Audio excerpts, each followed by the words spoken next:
Ramazan ayının başa çatması ilə əlaqədar iyulun 18-ci saat 9:00-da Marneolo şəhəri İmam Əli əleyhissalam məscidində bayram namazı qılındı. Bayram namazına şəhər sakinləri, ictimaiyyət nümayəndələri və kəndlərdən gələn möminlər də qatıldılar. Möminlər namaz qılaraq vətənimiz, millətimiz və dünya müsəlmanları üçün dualar edərək, sonra bayram münasibəti ilə bir-birlərini təbrik etdilər. Məscidin Axundu Hacı Hacıyev də öz növbəsində müsəlmanları təbrik etdi.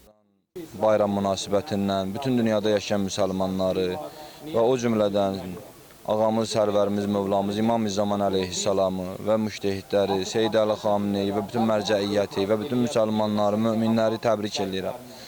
Bugün Gürcüstanın müxtəlif yerlərində bayram tədbirləri keçirildi, namaz qılındı, dualar oxundu, ehsanlar oldu və o cümlədən Marneolo şəhərində yerləşən mərkəzi məsciddə, İmam Əli məscidində də Höccəl-İslam və Müslimin doktor Fazil Rəcəbovun imamlığı ilə bayram namazı qılındı və qardaşlar bir-birlərinə təbrik dedilər və bir-birlərini sevindirdilər. Bugünün ən gözəl əməllərindən bir də budur ki, insan bugün fəqirləri daha çox sevindirə ehtiyac olan insanlar inşallah bizim İmam Əli məscidi tərəfindən də elə bir xeyriyyə inşallah işimiz var ki, Allah qəbul eləsə bu işi də inşallah görəcək.